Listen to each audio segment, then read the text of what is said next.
আসসালামু আলাইকুম everyone, welcome to my channel. আজকে আমি আপনাদের সঙ্গে শেয়ার করব সেমাই দিয়ে মজাদার পিঠার রেসিপি। একদমই সহজ আর একদম অল্প কিছু ঘরোয়া উপকরণের রেসিপিটি তৈরি করে নেওয়া যাবে। পরিবারের ছোট থেকে বড় সবাই অনেক বেশি পছন্দ করবে। আশা করছি আমার আজকের রেসিপিটি আপনাদের কাছে ভালো লাগবে আর সহজও লাগবে। চলুন তাহলে কথা না বাড়িয়ে চলে যাচ্ছি পুরো রেসিপিতে। রেসিপিটি তৈরি করার জন্য আমি এখানে প্রথমে একটি মিক্সিং বোলে নিয়ে নিচ্ছি বনফুলের 1 প্যাকেট লাচ্ছা সেমাই। আমি এখানে বনফুলের লাচ্ছা সেমাইটা নিয়েছি, তবে আপনারা চাইলে যে কোনো ব্র্যান্ডের লাচ্ছা সেমাই ব্যবহার করতে পারেন। এবার এখানে আমি দিয়ে দিচ্ছি একটা রুম টেম্পারেচারে থাকা ডিম, দিয়ে দিচ্ছি এখানে 1/4 কাপ চিনি, তবে মিষ্টির পরিমাণটা আপনারা নিজেদের টেস্ট অনুযায়ী দিয়ে নিতে পারেন। এখন আমি এখানে দিয়ে দিচ্ছি 1/4 কাপ গুঁড়ো দুধ, আর এই গুঁড়ো দুধটার কারণে পিঠাটার টেস্টটা অনেকটাই বেড়ে যায়। সঙ্গে দিয়ে দিচ্ছি স্বাদ মতো কিছুটা লবণ। এবার সব কিছুকে একসঙ্গে খুব ভালো করে মিক্স করে নিব। মিশানোর কাজটা একটু ভালোভাবে একটু সময় নিয়ে করে নিতে হবে। আমি এখানে যে পরিমাণে সেমাই দিয়েছি এর জন্য একটা ডিমই পারফেক্টভাবে এই ডোটা তৈরি হয়ে যাবে। আমার এখানে কোনো রকমের পানি, দুধ বা ডিম কোনো কিছুই অ্যাড করতে হয়নি, তবে আপনাদের ক্ষেত্রে আরও কম বা বেশি ডিমও লাগতে পারে। তবে ডিম ছোট বা বড় হলে আপনাদের কম বা বেশিও লাগতে পারে ডিমের পরিমাণটা। আমার এখানে খুব সুন্দর একটা ডো তৈরি হয়ে গেছে, পিঠা বানানোর জন্য একদম পারফেক্টলি তৈরি হয়ে গেছে। এখন আমি এখান থেকে কিছুটা ডো হাতে নিয়ে নিয়েছি, তারপর প্রথমে গোল করে নিচ্ছি। তারপর এখানে আমি একটা জেলির মুখ নিয়ে নিয়েছি, এটাতে আমি কিছুটা তেল ব্রাশ করে নিয়েছি। এখন আমি এই জেলির মুখটাতে পিঠার শেপ তৈরি করে নিব। এখান থেকে কিছুটা ডো আমি প্রথমে হাত দিয়ে গোল করে তারপর এই জেলির মুখটার ভিতরে নিয়ে নিচ্ছি, তারপর হাত দিয়ে চেপে চেপে একটা পিঠার ডিজাইন করে নিচ্ছি। আপনারা চাইলে বাসায় যে কোনো বয়ামের মুখ দিয়েও কিন্তু পিঠাগুলি তৈরি করে নিতে পারেন, আবার চাইলে হাত দিয়েও গোল করে পিঠাগুলি তৈরি করে নিতে পারেন। আগে থেকে তেল ব্রাশ করে নেওয়ার কারণে পিঠাটা একদম ইজিভাবে খুলে গেছে। একদমই সহজ একটা ব্যাপার, আপনারা কিন্তু দেখে নিশ্চয়ই বুঝতে পারছেন, এটা বলে বোঝানোর মতো কিছু নেই। দেখুন পিঠাটা দেখতে কতটা সুন্দর হয়েছে। এভাবে আমি সবগুলি পিঠা তৈরি করে নিব। আমার এখানে সবগুলি পিঠা তৈরি করা হয়ে গেছে। এখন আমি এগুলোকে ভাজতে চলে যাব। এগুলো ভাজার জন্য চুলায় একটি প্যান বসিয়ে আমি পর্যাপ্ত পরিমাণে তেল গরম হতে দিয়ে দিয়েছি। তেলটা যখন কিছুটা গরম হয়ে আসবে তখন আমি এখানে একটা একটা করে বেশ অনেকগুলো পিঠা দিয়ে দিব। পিঠাগুলিকে অতিরিক্ত হিটে ভাজা যাবে না, চুলার মিডিয়াম টু লো হিটে ভাজতে হবে। অতিরিক্ত গরম তেলে বা অতিরিক্ত হিটে এগুলো ভাজলে উপর থেকে অনেক দ্রুত কালার চলে আসবে আর ভিতর থেকে কাঁচা রয়ে যাবে। একটা পাশ হয়ে গেলে অপর পাশ উল্টে দিতে হবে। এগুলো একটু সময় নিয়ে ভাজতে হবে। আমার এগুলো ভাজতে প্রায় 8 থেকে 10 মিনিটের মতো সময় লেগেছে। উল্টে পাল্টে এগুলোকে গোল্ডেন ব্রাউন কালার করে ভেজে নিতে হবে। দেখতেই পাচ্ছেন আমার এখানে খুব সুন্দর একটা কালার চলে এসেছে। আমি এগুলোকে তেলটা ছড়িয়ে ছাঁকনিতে করে এগুলোকে এখন উঠিয়ে নিব। দেখেই তো নিলেন, একদম কম উপকরণে আর অল্প কিছু সময়ে তৈরি হয়ে গেল খুবই মজাদার আর অসম্ভব সুন্দর দেখতে সেমাই পিঠা। সবসময় সেমাই এভাবে রান্না করে খেতে মন না চাইলে এভাবে পিঠা বানিয়ে খেতে পারেন খুব সহজেই। আশা করছি আমার আজকের রেসিপিটি আপনাদের কাছে অনেক ভালো লেগেছে আর সহজে লেগেছে। আজকে আমি আপনাদের সঙ্গে শেয়ার করব সিম্পল একটা পিঠার রেসিপি। পিঠাটা দেখতে যেমন আকর্ষণীয়, খেতে কিন্তু অনেক বেশি মজা হয়। একদমই অল্প কিছু উপকরণ দিয়ে পিঠাটা তৈরি করার চেষ্টা করেছি, আর এই পিঠাটা অনায়াসে 2 মাস সংরক্ষণ করে রেখে খাওয়া যাবে। আশা করছি আমার আজকের রেসিপিটি আপনাদের কাছে অনেক ভালো লাগবে আর সহজও লাগবে। চলুন তাহলে কথা না বাড়িয়ে চলে যাচ্ছি পুরো রেসিপিতে। এই রেসিপিটি তৈরি করার জন্য আমি প্রথমে একটি মিক্সিং বোলে নিয়ে নিচ্ছি একটি রুম টেম্পারেচারে থাকা ডিম। এবার এখানে আমি দিয়ে দিচ্ছি 1/4 চা চামচ লবণ, 1 টেবিল চামচ দিয়ে দিচ্ছি রান্না করা রেগুলার তেল, 1 চা চামচ দিয়ে দিচ্ছি কালো জিরা, 2 টেবিল চামচ দিয়ে দিচ্ছি চিনি। তবে আমি এখানে মিষ্টির পরিমাণটা একটু কম দিয়েছি, আপনারা চাইলে কিন্তু মিষ্টিটা আরও বাড়িয়েও নিতে পারেন। এবারে সব কিছুকে আমি একসঙ্গে একটা হ্যান্ড উইক্স দিয়ে খুব ভালোভাবে মিশিয়ে নিচ্ছি। মিশিয়ে নেওয়া হয়ে গেলে এবার এখানে আমি দিয়ে দিচ্ছি 2 টেবিল চামচ পাউডার মিল্ক। এবার এখানে দিয়ে দিচ্ছি 1 কাপ ময়দা, তবে ময়দার পরিবর্তে আটাও ব্যবহার করতে পারবেন। এবারে সব কিছুকে একসঙ্গে মিশিয়ে একটা ডো তৈরি করে নিচ্ছি। তবে কেউ যদি চান এখানে কিন্তু পাউডার মিল্কটা বাদও দিতে পারেন। এখানে আমি সব কিছুকে খুব ভালো করে মিশিয়ে একটা ডো তৈরি করে নিয়েছি। ডোটা তৈরি করা হয়ে গেছে। আপনাদের কাছে মনে হয় যদি এই ডোটা একটু শক্ত রয়েছে তাহলে কিন্তু এখানে একটু পানি মিক্স করে নিতে পারেন। তারপর একটা সফট ডো তৈরি করে নেবেন। আমার এখানে ডিমের সাইজটা একটু বড় ছিল, সেক্ষেত্রে আর পানি অ্যাড করা লাগে নাই। আমার এখানে খুব সুন্দর একটা সফট ডো তৈরি করা হয়ে গেছে। আমি এটাকে রেস্টে রেখে দিব 10 মিনিটের জন্য। 10 মিনিট পর আমার এই ডোটা কিন্তু এখন আরও কিছুটা সফট হয়ে গেছে। এখন আমি এই পিঠাগুলি তৈরি করে নিব। পিঠা তৈরি করার জন্য আমার এই ডোটা একদমই পারফেক্ট এখন আছে। এই ডোটা দিয়ে আমি একটা বড় সাইজের রুটি বানিয়ে নিব। আমি আজকে একটা ডিমের পিঠা বানাচ্ছি, তবে আপনারা চাইলে 2টা 3টা বা নিজেদের প্রয়োজন অনুযায়ী বাড়িয়ে নেবেন। তবে সেই ক্ষেত্রে সবগুলো উপকরণই তার ডাবল হবে। আমার এখানে বড় সাইজের একটা রুটি বেলা হয়ে গেছে, আর আমি রুটির থিকনেসটা আপনাদেরকে একটু দেখিয়ে দিচ্ছি। বাসায় আমরা নর্মালি যেরকম রুটি বানাই ঠিক সেরকমই থিকনেসটা এখানে হবে, আপনারা দেখেই বুঝতে পারছেন। এখানে আমি একটা ছোট কুকি কাটার নিয়েছি। এখন আমি এই কুকি কাটারটা দিয়ে ছোট ছোট রুটি কেটে নিচ্ছি। তবে আপনাদের হাতের কাছে যদি কুকি কাটার না থাকে সেক্ষেত্রে কোনো বোতলের মুখ দিয়েও কিন্তু এই কাজটা করে নিতে পারবেন। এখন আমার সবগুলো কাটা হয়ে গেছে। এখন আমি যে বাদ দিয়ে দিব সেই অংশগুলোকে উঠিয়ে নিচ্ছি। এগুলোকে আমি আবারও রুটি বেলে পিঠা তৈরি করে নিব। এবার আমার এই পিঠাগুলি ডিজাইন দিব। তার জন্য প্রথমে একটা রুটি নিয়ে মাঝ বরাবর একটা চাপ দিব, তারপর সাইড থেকে আরও একটি চাপ দিতে হবে। এভাবে আমি সবগুলো পিঠা তৈরি করে নিব। একদম ইজি একটা ব্যাপার, আপনারা দেখে নিশ্চয়ই বুঝতে পারছেন। একদম অল্প সময়ে অনেকগুলো পিঠা তৈরি করে ফেলা যায়। এই পিঠাগুলি দেখতেও যেমন সুন্দর আর খেতে কিন্তু বেশ মুচমুচে হয়। এখন আমার সবগুলি পিঠা তৈরি করা হয়ে গেছে। এখন আমি এগুলোকে ভাজতে চলে যাব। পিঠাগুলি ভাজার জন্য চুলায় একটি প্যান বসিয়ে দিয়েছি, তাতে পর্যাপ্ত পরিমাণে তেল গরম হতে দিয়েছি। তেলটা যখন কিছুটা গরম হয়ে আসবে তখন আমি এখানে বেশ অনেকগুলো পিঠা দিয়ে দিব। তেলটা কিন্তু অতিরিক্ত গরম করে ফেলা যাবে না, তাহলে কিন্তু অনেক দ্রুতই উপর থেকে কালার চলে আসবে আর ভেতর থেকে কাঁচা রয়ে যাবে। আর পিঠাগুলি কিন্তু চুলার মিডিয়াম লো হিটে ভাজতে হবে। মাঝে মাঝে নেড়ে চেড়ে দিতে হবে, আর কিছুক্ষণ পরেই দেখবেন কালার চেঞ্জ হতে শুরু করেছে। আস্তে আস্তে সময় নিয়ে এগুলোকে ভেজে নিতে হবে ক্রিস্পি করে, একদম লালচে করে। আমি এগুলোকে উল্টে পাল্টে খুব সুন্দর একটা গোল্ডেন ব্রাউন কালার করে ভেজে নিব। দেখতেই পাচ্ছেন আমার এখানে খুব সুন্দর একটা গোল্ডেন ব্রাউন কালার চলে এসেছে। আমি এখন এই পিঠাগুলিকে একটা ছাঁকনিতে করে তেল ঝরিয়ে উঠিয়ে নিচ্ছি। এগুলো ভাজার পর দেখতে অনেক বেশি সুন্দর হয়। দেখেই তো নিলেন, একদম ঘরোয়া উপকরণ আর অল্প কিছু উপকরণ দিয়েই কিন্তু অসম্ভব সুন্দর এই পিঠাগুলি তৈরি করা হয়ে গেছে।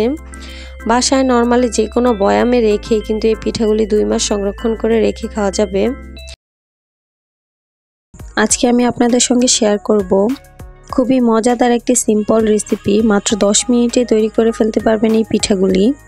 পিঠাগুলি তৈরি করা একদমই সহজ আর একদমই অল্প কিছু উপকরণে তৈরি করে ফেলা যাবে। একদম সহজ পদ্ধতিতে দেখানোর চেষ্টা করেছি। আশা করছি আপনাদের কাছে অনেক ভালো লাগবে আর সহজও লাগবে। চলুন তাহলে কথা না বাড়িয়ে চলে যাচ্ছি পুরো রেসিপিতে। পিঠা তৈরি করার জন্য আমি একটি মিক্সিং বোলে নিয়ে নিচ্ছি একটি রুম টেম্পারেচারে থাকা ডিম। এরপর এখানে আমি দিয়ে দিচ্ছি 1/4 কাপ চিনি। তবে চিনিটাতে কিন্তু একদমই পারফেক্ট মিষ্টি হবে। আপনারা চাইলে এখানে মিষ্টিটা আরও বাড়িয়েও দিতে পারেন। এরপর চিনিটাকে খুব ভালোভাবে ফেটিয়ে নিতে হবে যতক্ষণ না পর্যন্ত চিনিটা গলে গিয়ে ডিমের সঙ্গে একদম ফেনা সৃষ্টি করছে। এই মিশানোর কাজটা একটু ভালোভাবে করে নিতে হবে। দেখতে পাচ্ছেন আমার এখানে চিনিটা গলে গিয়ে মিশে গেছে। এরপর এখানে আমি দিয়ে দিচ্ছি 1/2 কাপ সুজি, দিয়ে দিচ্ছি 1/2 কাপ ময়দা, 1/3 কাপ দিয়ে দিচ্ছি শুকনো চালের গুঁড়া, 1/4 কাপ দিয়ে দিচ্ছি গুঁড়া দুধ। এরপর এখানে আমি দিয়ে দিচ্ছি যে মৌরি আর এলাচটা আগে থেকে গুঁড়ো করে রেখেছিলাম সেটা, আর দিয়ে দিচ্ছি 1/2 চা চামচ লবণ। এখন আমি সব উপকরণগুলোকে একসঙ্গে খুব ভালোভাবে মিশিয়ে নিচ্ছি। আমি এটাকে খুব ভালো করে মিশিয়ে একটা ডো তৈরি করে নিব। আর এখানে কিন্তু কোনো রকমের পানি ব্যবহার করব না। ডিম চিনির যে মিশ্রণটা সেটা দিয়েই কিন্তু এই ডোটা তৈরি হয়ে যাবে। আর এই ডোটা কিন্তু আমি একদমই নরম করে ফেলবো না, আবার একদমই শক্ত করে ফেলবো না। ঠিক আমরা পরোটা বা রুটি তৈরি করার সময় যেরকমভাবে তৈরি করি আটাটা, তার থেকে একটু শক্ত হবে। দেখতে পাচ্ছেন আমার এখানে ডোটা তৈরি করা হয়ে গেছে। এখন আমি হাতটাকে ক্লিন করে কিছু সামান্য তেল লাগিয়ে নিচ্ছি। তারপর আমি এখান থেকে কিছুটা করে ডো হাতে নিয়ে গোল গোল করে নিচ্ছি। একদমই সহজভাবে দেখানোর চেষ্টা করেছি। এর থেকে সহজ পিঠা মনে হয় আর নেই। আপনারা চাইলে কিন্তু এই ডোটা দিয়ে অন্য কোনো ডিজাইনের পিঠা বানিয়ে নিতে পারেন, তবে আমার কাছে মনে হয় এভাবে বানালে খুব সহজ হয়, একদমই অল্প সময়ে তৈরি করা যায়, আর এটা যে কেউ সহজে বানিয়ে নিতে পারবে। আমি আজকে এভাবেই দেখাচ্ছি, আশা করছি আপনাদের কাছে খুবই সহজ লাগবে। আমি এরকম ছোট ছোট করে গোল করে বলের মতো বানাচ্ছি, আপনারা চাইলে অন্য কোনো ডিজাইনে তৈরি করতে পারেন। আমি এরকম ছোট করে বানাচ্ছি, আবার চাইলে আপনারা কিন্তু একটু বড় সাইজও করতে পারেন। এভাবে করে আমি সবগুলো পিঠা তৈরি করে নিব। দেখতে পাচ্ছেন আমার এখানে সবগুলো পিঠা তৈরি করা হয়ে গেছে। এখন আমি এগুলোকে ভাজতে চলে যাব। পিঠাগুলি ভাজার জন্য চুলায় একটি প্যান বসিয়ে তাতে পর্যাপ্ত পরিমাণে তেল গরম হতে দিয়েছি। তেলটা যখন কিছুটা গরম হয়ে আসবে তখন আমি এখানে পিঠাগুলি দিয়ে দিব। তবে পিঠাগুলি কিন্তু অতিরিক্ত গরম তেলে দেওয়া যাবে না, তাহলে কিন্তু উপর থেকে অনেক দ্রুতই কালার চলে আসবে আর ভেতর থেকে কাঁচা রয়ে যাবে। পিঠাগুলি ভাজতে খুব বেশি একটা সময় লাগবে না, 5 থেকে 6 মিনিটের মধ্যেই কিন্তু ভাজা হয়ে যাবে। পিঠাগুলির একটা পাশ হয়ে গেলে অপর পাশ উল্টে দিতে হবে। এভাবে উল্টে পাল্টে গোল্ডেন ব্রাউন কালার করে আমি পিঠাগুলিকে ভেজে নিব। দেখতে পাচ্ছেন আমি চুলার মিডিয়াম আছে পিঠাগুলিকে গোল্ডেন ব্রাউন কালার করে ভেজে নিয়েছি। আমার পিঠাগুলির মধ্যে খুব সুন্দর একটা কালার চলে এসেছে। এখন আমি পিঠাগুলিকে তেল ছড়িয়ে একটা ছাঁকনিতে করে উঠিয়ে নিচ্ছি। এই পিঠাগুলি দেখতে পাচ্ছেন খুব সুন্দর লাগছে, একদমই বলের মতো। দেখতে যেমন সুন্দর লাগছে, খেতেও কিন্তু বেশ মজা। এই পিঠাগুলি ঠান্ডা হয়ে গেলে কিন্তু বেশ কুড়মুড়ে হয়ে যায়, আর এগুলো কোনো এয়ারটাইট বক্সে বা নর্মাল কোনো বক্সে রেখেও সংরক্ষণ করে 2 মাস খাওয়া যাবে। আজকে আমি আপনাদের সঙ্গে শেয়ার করব খুবই মজাদার ইউনিক একটি নাস্তার রেসিপি। পিঠাপুলির আয়োজনে এটি একটি অন্যতম পিঠা। 2 থেকে 3টি উপকরণ দিয়ে আপনারা খুব সহজে পিঠাগুলো তৈরি করতে পারবেন। বিয়েবাড়ির ডালা সাজানো থেকে শুরু করে আপনারা যে কোনো অকেশনে এই পিঠাগুলি তৈরি করতে পারবেন। আশা করছি আমার আজকের রেসিপিটি আপনাদের কাছে অনেক ভালো লাগবে আর সহজও লাগবে। চলুন তাহলে কথা না বাড়িয়ে চলে যাচ্ছি পুরো রেসিপিতে। প্রথমে আমি একটি মিক্সিং বোলে নিয়ে নিচ্ছি একটি রুম টেম্পারেচারে থাকা ডিম। এবার এখানে আমি দিয়ে দিচ্ছি 2 টেবিল চামচ গুঁড়া দুধ, দিয়ে দিচ্ছি 2 টেবিল চামচ চিনি, 1/4 চা চামচ দিয়ে দিচ্ছি লবণ, আর 1/4 চা চামচ দিয়ে দিচ্ছি এলাচের গুঁড়ো। তবে এলাচের গুঁড়াটা আপনারা চাইলে বাদও দিতে পারেন, এটা একদমই অপশনাল। এখন আমি এই সব কিছুকে একটা হ্যান্ড হুইক্স দিয়ে খুব ভালোভাবে মিশিয়ে নিচ্ছি যতক্ষণ না পর্যন্ত চিনিটা গলে গিয়ে মিশে যাচ্ছে। যখন চিনিটা খুব ভালোভাবে গলে যাবে তখন আমি এখানে দিয়ে দিচ্ছি 2 টেবিল চামচ রান্না করা রেগুলার তেল। এবার আমি আবারও এই তেলটার সঙ্গে সব কিছুকে খুব ভালোভাবে মিশিয়ে নিচ্ছি। তেলটা ভালোভাবে মিশিয়ে নেওয়ার পর এবার এখানে আমি দিয়ে দিচ্ছি 1 কাপ ময়দা। এবার আমি ময়দাটার সঙ্গে খুব ভালোভাবে সব কিছুকে আবারও মিশিয়ে একটা ডো তৈরি করে নিব। আমি এখানে একটা ডিম দিয়ে আর 1 কাপ ময়দা দিয়ে পিঠাগুলি তৈরি করছি, তবে আপনারা চাইলে এখানে আরও বেশি করে পিঠা বানিয়ে নিতে পারেন, সেক্ষেত্রে সব কিছুর পরিমাণটা ডাবল হবে। এবার দেখুন আমার এখানে খুব সুন্দর একটা ডো তৈরি করা হয়ে গেছে। আমার এই ডোটা কিন্তু একদমই নরম হয়ে যায়নি, আবার একদমই শক্ত হয়ে যায়নি, একদমই পারফেক্টভাবে তৈরি হয়েছে। আমি ভালো করে মুথে এখানে আমি একটা বড় সাইজের রুটি বেলে নিব। এখানে আমি একটা বড় সাইজের পাতলা রুটি বানিয়ে নিব। দেখতেই পাচ্ছেন আমার এখানে খুব সুন্দর একটা রুটি বানানো হয়ে গেছে। এখন আমি এখানে একটা কুকি কাটার দিয়ে কেটে নিচ্ছি। আপনারা চাইলে কিন্তু কোনো বয়ামের মুখ দিয়েও কিন্তু কেটে নিতে পারেন। যদি হাতের কাছে কুকি কাটার না থাকে তাহলে আপনারা কিন্তু চাইলে কোনো স্টিলের গ্লাস দিয়েও কেটে নিতে পারেন। আপনি ফ্লাওয়ারগুলো যেরকম বড় রাখতে চান ঠিক সেরকমই কুকি কাটার দিয়ে কেটে নেবেন। আমার এখানে সবগুলো কাটা হয়ে গেছে। এখন আমি এক্সট্রা অংশগুলোকে উঠিয়ে এগুলোকে একটু আলাদা করে নিচ্ছি। আমি আবারও রুটি বেলে এগুলোকে পিঠা তৈরি করে নিব। একটা পিঠা বানানোর জন্য আমার এখানে এরকম 3টা রুটি লাগবে।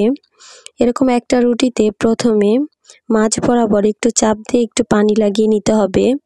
তারপর এরকমভাবে সবগুলো রুটি চেপে একটার পর একটা বসিয়ে দিচ্ছি আর পানি লাগিয়ে নিচ্ছি। এভাবে 3টা রুটি আমি এভাবে বসিয়ে নিব। আর একটা ছোট সাইজের রুটি নিয়ে আমি এখানে মাঝ বরাবর কেটে গোল করে ঘুরিয়ে এখানে মাঝখানটায় বসিয়ে দিচ্ছি। আর এই রুটিটাই কিন্তু মাঝখানে কলির কাজটা করবে আর তাতে দেখতে অনেক বেশি সুন্দর লাগবে। এবার এটাকে আমি মাঝখানে বসিয়ে 3 দিক দিয়ে কেটে নিচ্ছি। এরপর কেটে নেওয়া হয়ে গেলে 3টা সাইড থেকে আমি এটাকে ঘুরিয়ে ঘুরিয়ে এভাবে উঠিয়ে দিচ্ছি।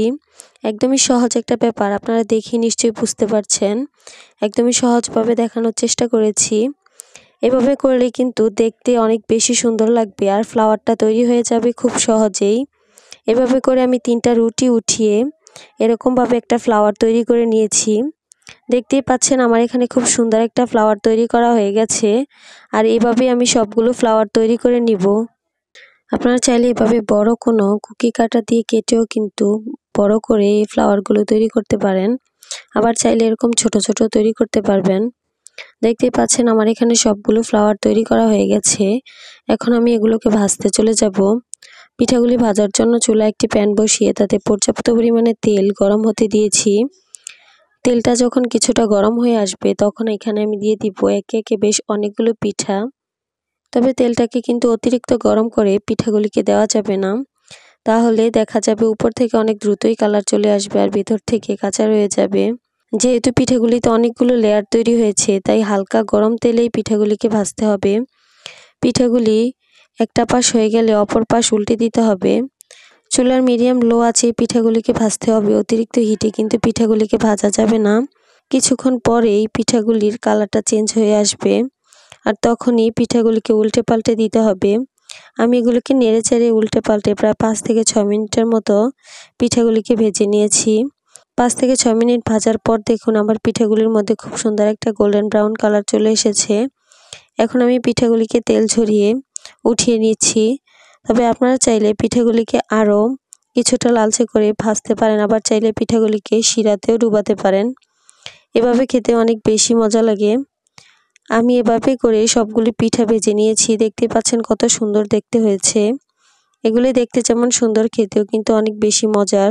কোনো এয়ারটাইট বক্সে রেখে এটা নর্মালি 1 মাসের মতো খাওয়া যাবে। এগুলি দেখতে যেমন খেতেও কিন্তু অনেক বেশি মজার। আশা করছি আমার আজকের রেসিপিটি আপনাদের কাছে অনেক ভালো লাগবে আর সহজও লাগবে। যদি ভালো লেগে থাকে অবশ্যই আমার চ্যানেলটি সাবস্ক্রাইব করবেন আর পাশে থাকা বেল বাটনটি ক্লিক করে রাখবেন আমার পরবর্তী ভিডিওর নোটিফিকেশন সবার আগে পাওয়ার জন্য। আজকে এ পর্যন্তই। সবাই অনেক বেশি ভালো থাকবেন। আল্লাহ হাফেজ।